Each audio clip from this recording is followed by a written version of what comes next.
ಪರಿಷ್ಕೃತ ಕನಿಷ್ಠ ವೇತನ ಜಾರಿಗೆ ಒತ್ತಾಯಿಸಿ ಆಗಸ್ಟ್ 13ರಂದು ಬೆಂಗಳೂರಿನಲ್ಲಿ ರಾಜ್ಯಮಟ್ಟದ ಹೊರಗುತ್ತಿಗೆ ನೌಕರರ ಆಗ್ರಹ ಸಮಾವೇಶ. ಬಿ ನಾಗಣ್ಣಗೌಡ.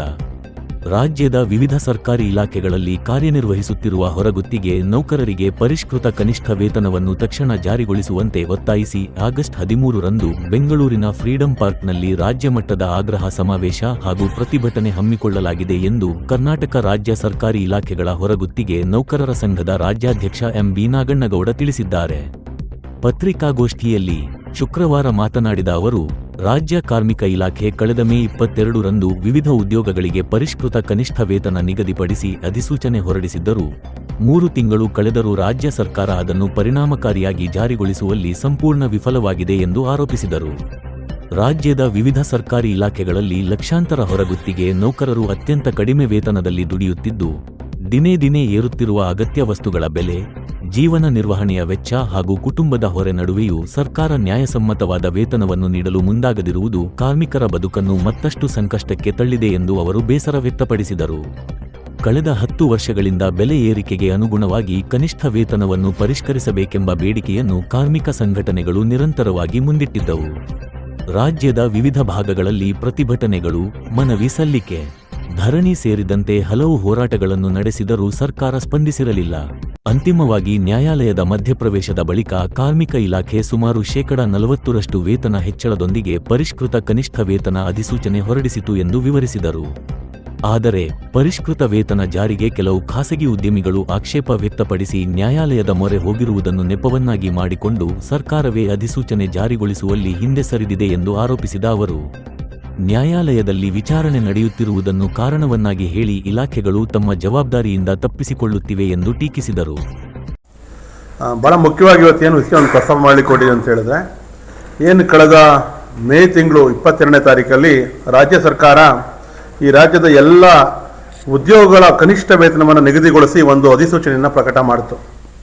ಈ ಅಧಿಸೂಚನೆಯನ್ನು ಪ್ರಕಟ ಮಾಡಿದ ಮೇಲೆ ಅದನ್ನು ಜಾರಿಗೊಳಿಸ್ತಕ್ಕಂಥದ್ದು ರಾಜ್ಯ ಸರ್ಕಾರದ ಜವಾಬ್ದಾರಿಯಾಗಿತ್ತು.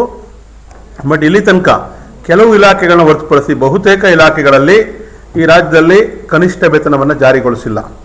ಕಾರಣ ಅಂತ ಹೇಳಿದ್ರೆ, ಅದು ಹೆಚ್ಚು ಕಡಿಮೆ ಸುಮಾರು 3,200 ಕೋಟಿ ರೂಪಾಯಿ ಹೆಚ್ಚುವರಿ ಬಜೆಟ್ ಬೇಕಾಗುತ್ತೆ ಅಂತೇಳಿ ಮೌಖಿಕ ಸೂಚನೆ ಮೇರೆಗೆ ಇವತ್ತು ರಾಜ್ಯ ಸರ್ಕಾರ ತನ್ನದೇ ಒಂದು ಆದೇಶವನ್ನು ಮೌಖಿಕ ಸೂಚನೆ ಮೇರೆಗೆ ತಡೆಯನ್ನು ನೀಡಿರತಕ್ಕಂಥದ್ದು ನಿಜವಾಗ್ಲೂ ಕೂಡ ಅಪಮಾನಕಾರಿಯಾಗಿರ್ತಕ್ಕಂಥ ವಿಚಾರ. ಯಾಕಂತ ಹೇಳಿದ್ರೆ, ಒಂದು ಕನಿಷ್ಠ ವೇತನವನ್ನು ನಿಗದಿ ಮಾಡಬೇಕು ಅಂತ ಹೇಳಿದ್ರೆ ಕನಿಷ್ಠ ವೇತನ ಸಲಹಾ ಮಂಡಳಿ ಅಂತ ಇರುತ್ತೆ.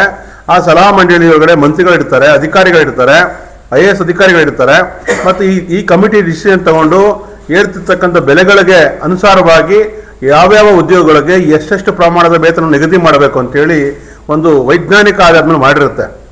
ಹಂಗೆ ಲೆಕ್ಕ ಹಾಕಿದ್ರೆ ಇವತ್ತು ನಿಗದಿಯಾಗಿರ್ತಕ್ಕಂಥ ಈ ವೇತನ ಕೂಡ ಇವತ್ತು ಲಿವಿಂಗ್ ವೇಜಸ್ಗಿಂತ ಬಹಳ ಕಡಿಮೆ ಇದೆ. ಬದುಕುವ ವೇತನ, ಮಿನಿಮಮ್ ವೇಜಸ್ ಒಂದು ಕಡೆ ಆದರೆ ಬದುಕುವ ವೇತನಕ್ಕೂ ಕನಿಷ್ಠ ವೇತನಕ್ಕೂ ಲಾಟ್ ಆಫ್ ಡಿಫ್ರೆನ್ಸ್ ಇದೆ. ಆದರೆ ತನ್ನದೇ ಸರ್ಕಾರ ಇವತ್ತು ತಾನು ಮಾಡಿರತಕ್ಕಂಥ ಆದೇಶವನ್ನು ಜಾರಿ ಮಾಡ್ತಾ ಇಲ್ಲ. ಇವತ್ತು ಖಾಸಗಿ ಉದ್ದಿಮೆದಾರರ ಹಿತಾಸಕ್ತಿಯನ್ನು ಕಾಯಲಿಕ್ಕೆ ಇವತ್ತು ನಮ್ಮ ಪ್ರಶ್ನೆ ಇರ್ತಕ್ಕಂಥದ್ದು, ಯಾರು ಖಾಸಗಿ ಉದ್ದಿಮೆದಾರರು ಈ ವೇತನವನ್ನು ಕೊಡೋಕ್ಕಾಗಲ್ಲ ಅಂತೇಳಿ ಕೋರ್ಟ್ಗೆ ಹೋಗಿದ್ದಾರೋ, ಕೋರ್ಟು ಯಾವುದೇ ಆಕ್ಷೇಪಣೆ ಆಗಲಿ, ಮಧ್ಯಂತರ ಆದೇಶ ಆಗಲಿ, ತಡೆಯಾಜ್ಞೆ ಆಗಲಿ ಇವತ್ತಿನ ತನಕ ಕೊಟ್ಟಿಲ್ಲ.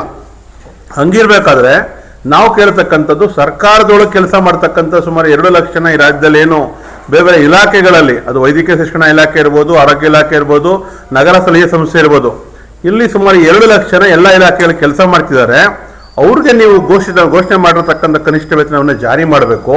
ಯಾಕಂದ್ರೆ ಈ ವೇತನ ಏನು ಇವತ್ತು ನಿಗದಿಯಾಗಿದೆಯೋ ಈ ವೇತನ ಸುಮ್ಮನೆ ಬಂದಿರತಕ್ಕಂಥದ್ದಲ್ಲ. ಕಳೆದ 8-10 ವರ್ಷಗಳಿಂದ ಯಾವುದೇ ದರ ಪರಿಷ್ಕರಣೆಯನ್ನು ಮಾಡದೆ ಹಲವಾರು ಹೋರಾಟಗಳು ಮತ್ತು ನ್ಯಾಯಾಲಯದ ಪ್ರಕ್ರಿಯೆ ಮೂಲಕ ಇವತ್ತು ಈ ಆದೇಶ ಜಾರಿಯಾಗಿದೆ. ಈ ಆದೇಶ ಜಾರಿ ಆದಮೇಲೆ ಅದನ್ನು ಎಕ್ಸಿಕ್ಯೂಟ್ ಮಾಡಿದೆ ಸರ್ಕಾರ. ಇವತ್ತು ತಂದೆ ಆದೇಶವನ್ನು ಇವತ್ತು ಏನು ಅಪಮಾನಗೊಳಿಸ್ತಕ್ಕಂಥ ಕೆಲಸ ಮಾಡ್ತಾ ಇದೆಯೋ ಇದರ ವಿರುದ್ಧ ನಾವು ಬರ್ತಕ್ಕಂಥ ಆಗಸ್ಟ್ 13ನೇ ತಾರೀಕು ಬೆಂಗಳೂರು ಫ್ರೀಡಂ ಪಾರ್ಕ್ನಲ್ಲಿ ಹೊರಗುತ್ತಿಗೆ ನೌಕರರ ಒಂದು ಕನಿಷ್ಠ ವೇತನ ಜಾರಿ ಆಗ್ರಹ ಸಮಾವೇಶ ಅಂತೇಳಿ ಒಂದು ದೊಡ್ಡ ಸಮಾವೇಶವನ್ನು ಮಾಡ್ತಿದ್ವಿ. ಈ ಸಮಾವೇಶದಲ್ಲಿ ರಾಜ್ಯದ ಎಲ್ಲ ಇಲಾಖೆಗಳ ಕೆಲಸ ಮಾಡ್ತಕ್ಕಂಥ ಹೊರಗುತ್ತಿಗೆ ನೌಕರರು ಕೂಡ ಭಾಗಿಯಾಗ್ತಾರೆ. ಮತ್ತು ಸರ್ಕಾರಕ್ಕೆ ಒಂದು ಎಚ್ಚರಿಕೆ ಗಂಟೆ ಕೂಡ. ಯಾಕಂತ ಹೇಳಿದ್ರೆ, ಕನಿಷ್ಠ ವೇತನವನ್ನು ಇದುವರೆಗಿನ ಕರ್ನಾಟಕದ ಸಂಪ್ರದಾಯದಲ್ಲಿ ಅದನ್ನು ತಗೊಂಡೋಗಿ ಮತ್ತೆ ಕ್ಯಾಬಿನೆಟ್ಗೆ ಇಟ್ಟು ಚರ್ಚೆ ಮಾಡಿರ್ತಕ್ಕಂಥ ಉದಾಹರಣೆಗಳೇ ಇಲ್ಲ. ಆದರೆ ಈ ಸಾರಿ ಏನು ಹೇಳ್ತಿದ್ದಾರೆ ಅಂತ ಹೇಳಿದ್ರೆ, ನಾವು ಮತ್ತೆ ತಗೊಂಡೋಗಿ ಕ್ಯಾಬಿನೆಟ್ಗೆ ಇಡ್ತೀವಿ, ಕ್ಯಾಬಿನೆಟ್ ಡಿಸಿಷನ್ ತಗೊಳ್ತೀವಿ ಅಂತ ಹೇಳ್ತಿದ್ದಾರೆ. ಕನಿಷ್ಠ ವೇತನ ಒಂದ್ಸಲ ನಿಗದಿ ಆದರೆ ಶಾಸನಬದ್ಧವಾಗಿರ್ತಕ್ಕ ಅಧಿಕಾರವನ್ನು ಚಲಾಯಿಸಿ ನಿಗದಿ ಮಾಡಿದ್ಮೇಲೆ ಕ್ಯಾಬಿನೆಟಲ್ಲಿ ಡಿಸ್ಕಸ್ ಮಾಡ್ತಕ್ಕಂಥದ್ದು ಇದುವರೆಗೂ ಕರ್ನಾಟಕದಲ್ಲಿ ಈ ಸಂಪ್ರದಾಯ ನಡೆದಿಲ್ಲ. ಬಟ್ ಈಗಿನ ಸರ್ಕಾರ ಉದ್ದಿಮೆದಾರರ ಲಾಭಿಗೆ ಮಣಿದು ಈ ವೇತನವನ್ನು ಪರಿಷ್ಕರಿಸ್ತಕ್ಕಂಥದ್ದಾಗಲಿ ಅಥವಾ ಅದನ್ನು ವಾಪಸ್ ತಗೊಳ್ತಕ್ಕಂಥದ್ದಾಗಲಿ ಯಾವುದೇ ಕಾರಣಕ್ಕೂ ಮಾಡಬಾರ್ದು. ಈಗಾಗಲೇ ಘೋಷಣೆ ಆಗಿರ್ತಕ್ಕಂಥ ವೇತನವನ್ನು ಕೊಡಬೇಕು ಅಂತೇಳಿ ನಾವು ಬರ್ತಕ್ಕಂಥ ಆಗಸ್ಟ್ 13ನೇ ತಾರೀಕು ಬೆಂಗಳೂರು ಫ್ರೀಡಂ ಪಾರ್ಕ್ನಲ್ಲಿ ನಾವು ಒಂದು ಹೊರಗುತ್ತಿಗೆ ನೌಕರರ ಒಂದು ಕನಿಷ್ಠ ವೇತನ ಜಾರಿ ಆಗ್ರಹ ಸಮಾವೇಶವನ್ನು ಮಾಡ್ತಿದ್ದೀವಿ. ಸೊ ಈ ಮೂಲಕ ರಾಜ್ಯ ಸರ್ಕಾರಕ್ಕೆ ನಾವು ಎಚ್ಚರಿಕೆಯನ್ನು ಕೊಡ್ತಿದ್ದೀವಿ. ಯಾಕಂದರೆ ಬರೀ ಗ್ಯಾರಂಟಿಗಳನ್ನ ಕೊಟ್ಟು ಅದರಿಂದ ಸಂತೃಪ್ತಿ ಮಾಡೋದಲ್ಲ, ಕರೆಕ್ಟಾಗಿ ವೇಜಸ್ಸನ್ನು ಕೊಟ್ಟರೆ, ಕನಿಷ್ಠ ವೇತನ ಸರಿಯಾಗಿ ಜಾರಿ ಮಾಡಿದ್ರೆ ಯಾವ ಗ್ಯಾರಂಟಿಗಳು ಬೇಕಾಗಿರಲಿಲ್ಲ. ಇವತ್ತು ಭಾಳಷ್ಟು ಕಡೆ ನೋಡ್ತಿದ್ದೀವಿ, ಎಷ್ಟೋ ಕಡೆ ನಮ್ಮ ಕಾರ್ಮಿಕ ಇಲಾಖೆ ಮತ್ತು ಆಯಾ ಇಲಾಖೆಗಳು ನಿಷ್ಕ್ರಿಯವಾಗಿದ್ದಾವೆ. ಹೊರಗುತ್ತಿಗೆ ನೌಕರರಿಗೆ ಕೊಡ್ತಕ್ಕಂಥ ಸಂಬಳನೇ ಕನಿಷ್ಠ ವೇತನ ಕೊಡ್ತಿಲ್ಲ.